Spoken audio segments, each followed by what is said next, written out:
Coming up next, we're going to be changing gears, and we got something you're not going to believe. Our levee system has failed. We need a lot of help.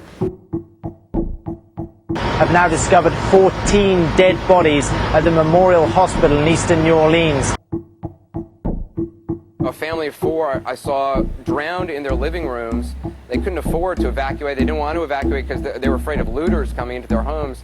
And they've been sitting rotting in their living rooms for the last 5 days. We got the whole coastline destroyed. I'm out here starving. The disastrous conditions that prevailed, that destroyed the infrastructure over an area the size of Great Britain. I mean, you're talking about such a swath of a region here. It's just hard to listen to that and to have to talk about that, and no doubt it'll be never ending. Don't tell me 40,000 people are coming here. They're not here. It's too doggone late. Now get off your asses and let's do something, and let's fix the biggest goddamn crisis in the history of this country. The anger is just white hot. You can feel it. And every night we've been hearing politicians on television saying, you know, well, I understand your frustration. And a man came up to me the other day and said, you know what? We're not frustrated. People aren't frustrated here. People are dead. They've had press conferences. I'm sick of the press conferences. For God's sakes, shut up and send us somebody.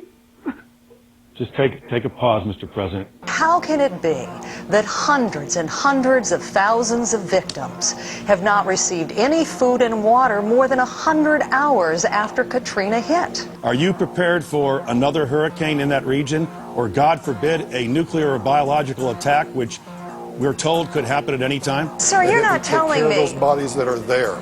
Sir, you're not telling me you just learned that the folks at the convention center didn't have food and water until today, are you? The federal government did not even know about the convention center people until today. Everybody who pays taxes watching me tonight and watching you tonight wants to make sure their dollars are not being wasted and going to cronies. There was a body on the streets of this town yesterday being eaten by rats. This is the first time I have seen that level of frustration and that anger reflected in the people asking the questions, in you guys, in the press corps. And I'm wondering, maybe because of this hurricane, we got our press corps back.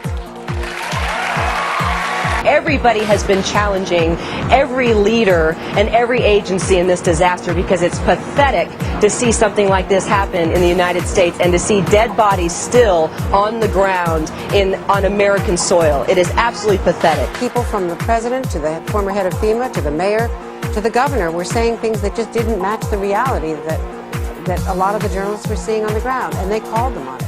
It doesn't do any good, Congressman, to say Bill Clinton did it every time we raise an issue. And they have been taking on local, state, and federal officials in a way, an impassioned way that we have not seen in many years. This is Thursday. This storm happened 5 days ago. It's a disgrace, and don't think the world isn't watching.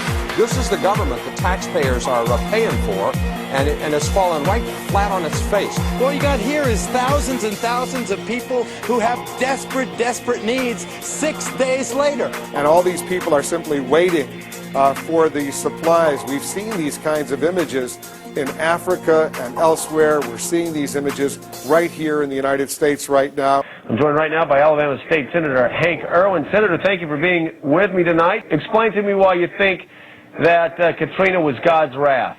This is it. No sugarcoating, no political spin, no Republicans or Democrats. People suffering. Let them go. Let them out of here. They won't let them walk out of there because I'm standing right above that convention center. And what they've done is they've locked them in there. The government said, you go here and you'll get help. Or you go in that Superdome and you'll get help. And they didn't get help. They got locked in there. We have come through what may have been one of the worst weeks in America's history, a week in which government at every level failed the people it was created to serve. There is no purpose for government except to improve the lives of its citizens. We should all be very, very concerned that 4 years after 9/11, with the formation of the Department of Homeland Security and that gobbling up FEMA, that this was the best they could do. I mean, what were they doing for 4 years? Did bureaucracy commit murder here? Absolutely it did. There was a big squabble over who was going to have control.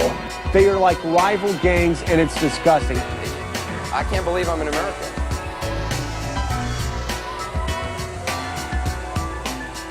The destruction of the spirit of the people of southern Louisiana and Mississippi may end up being the most tragic loss of all. George Bush doesn't care about black people.